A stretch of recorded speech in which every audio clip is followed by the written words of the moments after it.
In this lecture series, we have covered the reasons that modern art came to be and the aspects that led to the many movements. We have learned how the progress of technology inspired the advancement of creative minds, and how politics and the horrors of the world wars not only affected societies, but the individual artists who reflected their experiences for all of us today to learn from. Some of the art has been destroyed, and some artists paid for their will to express a truth with their lives. Art history is not just learning about the evolution or history of art, but it is also important to study because it teaches us how humans throughout time reflected the world around them, thus giving us a deeper understanding of the world of human history as a whole. This last lecture will explore works of art that led us into contemporary times we live in now. This is a compelling image by Gerhard Richter titled Uncle Rudy. It is from a family photograph that he used as a source for this oil painting. The man in this painting is Richter's Uncle Rudy, who served in the Third Reich.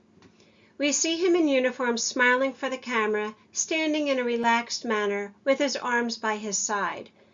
His casualness is disturbing when one takes into account the position he had as an officer during the genocidal campaign going on during World War II. The implied subjects of Richter's Uncle Rudy is the normalization of evil under the Nazi regime. Richter's later works turned towards abstract expressionistic paintings that originated from photographs of details of his works. He then later progressed to create his abstracts without using any sources. Anselm Kiefer is most well known for his post-apocalyptic paintings, where he evokes his German and Jewish history through what looks like scorched earth.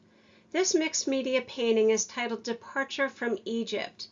There is a rich tactile quality to his paintings through the layers of thick paint, lacquer, and straw that is placed on it. The landscape looks as though it had once been plowed fields, but is now in a state of decay. The rod that is in the foreground is referred to as Aaron's rod, and we can see that right here.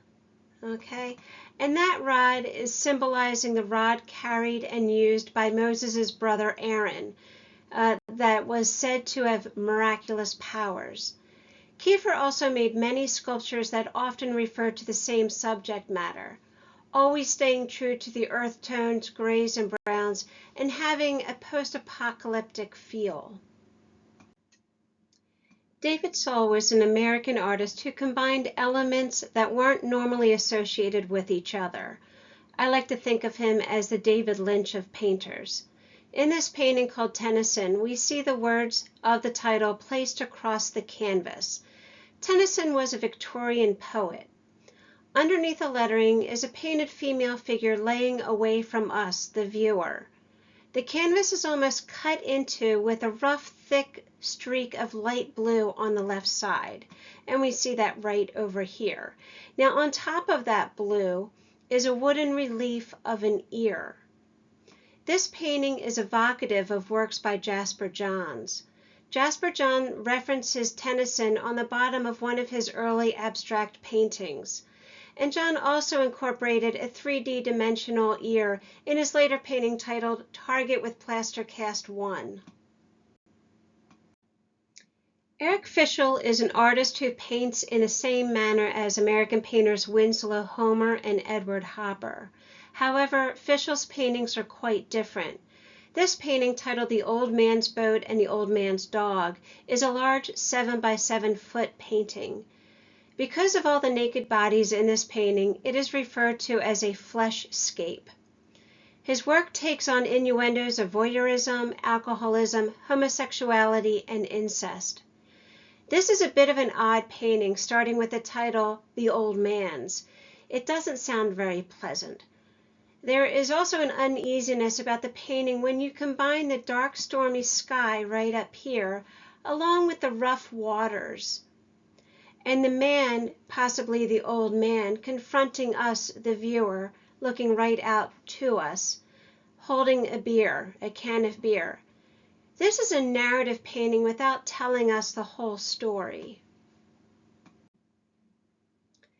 This is called Piss Christ by Andre Serrano from 1987. In 1965, the U.S. Congress established the National Endowment of the Arts, also known as the NEA. It was established to give needed grants to artists working in the visual and performing arts, affiliated with art education, outreach programs, undeserved communities, and historical conservation projects.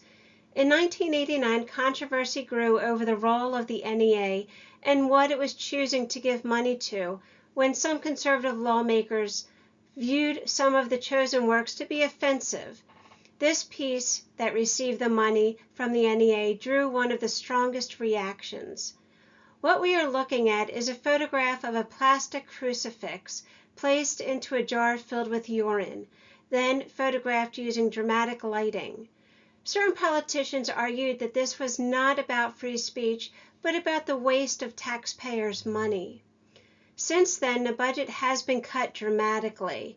In recent years, the budget has been slowly increasing, but not to the height that existed before the controversy. Jeff Koons is an artist working in the realm of pop art. He wants his work to reveal the true nature of its subjects. In this piece, titled Michael Jackson and Bubbles, we see the famed pop singer with his pet monkey. Here we see Michael Jackson and his buddy Bubbles covered with a rich coat of gold made of delicate porcelain. Around the mid-1980s, video art combined with installation art proved to be a powerful medium. I remember walking through a Bill Viola exhibit, and each room I entered would tap into all of your senses. There were large physical objects and atmospheric lighting combined with video and audio noises. This is from the theater of memory. Viola is interested in how the brain and the eye process visual and sound information. Here we see an uprooted tree in a dim room. There are lanterns in the naked branches, and against the one wall is a video playing. There is also an audio recording of a white noise and static. At times it would be a low noise, then would rise to an uncomfortable eruption. He tries to tap into the brain's physiology by having the viewer stand in the room as if standing in a brain. The lanterns represent flickers of light or tiny sparks of thought, while the screen plays what can be perceived as memory. This is an installation by Donald Lipsky titled The Starry Night from 1994. This installation combines visionary pleasure with psychological and possible physical pain. This was exhibited during the AIDS epidemic in San Francisco. On the walls are 25,000 double-edged razor blades. They appear to be swarming whimsically around the room, like what we would see in Van Gogh's sky in his famous painting. The razor blades remind us of Van Gogh's unstable mental state and his self-mutilation. This is a very romantic and beautiful piece from a distance. Upon closer inspection, we see the obvious dangers and pain that can happen in relationships. Lipsky's Starry Night communicates the dangers of romance.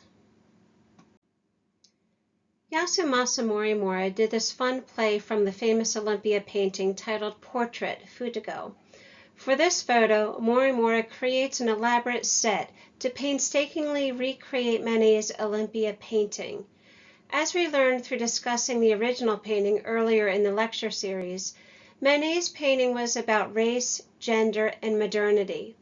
This photo still encompasses all of that, but goes even further by having the black cat be a Japanese figurine representing commerce.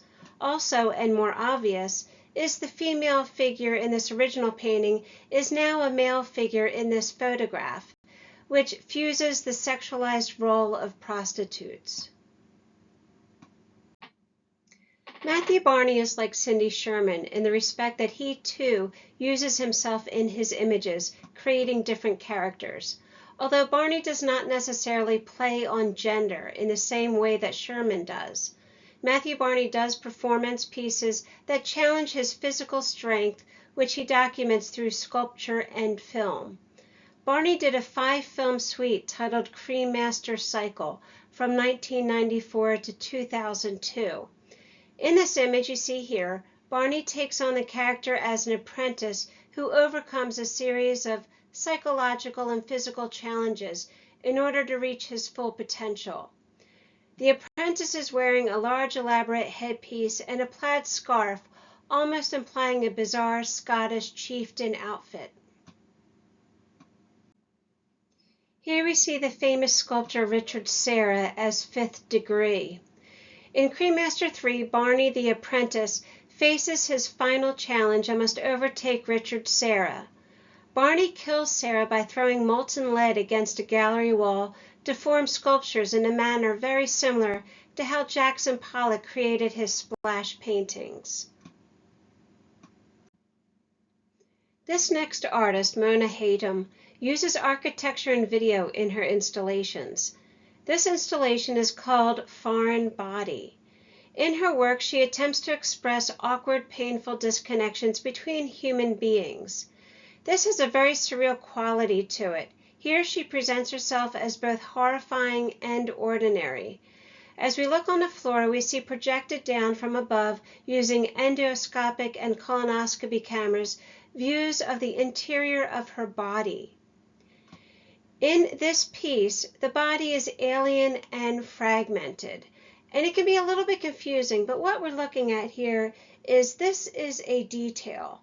So this is the actual piece, the installation, and this is what is projected onto the floor. And it's very intimate in many ways because the viewers are invited to walk in through this door and are greeted with these views of the interior of her body. This is by Adbusters, titled Corporate Flag, made in 2001. Adbusters is an activist group who are the driving force behind the Canadian Occupy movement. This image of the American flag is aimed at consumerism. This image is powerful and effective in its simplicity and is self-explanatory for the most part. If we look to see where the stars should be, we see logos and names of powerful corporations, and they are ones like, if we look down, I can get my marker here, Visa, Nike, Coca-Cola, we got Walmart and Google, Apple, Fox, Pfizer, GE, CNN. We have several mainstream, very powerful corporations. It basically implies that corporations rule America. Now, what distinguishes Adbusters from earlier movements like Art and Fluxus is its unequivocal or undeniable equation of art with social action. As one who once lived in Kutztown, Pennsylvania for several years, I wanted to end this series of lectures to acknowledge Keith Haring. Keith was influenced by Walt Disney, Looney Tunes, and Charles Schulz cartoons and characters. He moved to the Lower East Side and became part of the New York art scene. Haring left his mark in subways, public buildings, parks, museums, and along countless streets all over the world. Keith Haring died of AIDS in 1990 at the age of 31. After his death, Madonna honored Keith Haring by donating over $300,000, which was all the proceeds from her final American date of her Blonde American World Tour, to the Foundation of AIDS Research. As fun and playful as Keith Haring's work appears to be, much of it is filled with social commentary such as homosexuality, religion, and the danger of nuclear power, violence, and racism. His work brought attention to these social issues, and as with many of the artists we have looked at, has helped to change the way people view the world around them, and has influenced many of the artists creating their works today.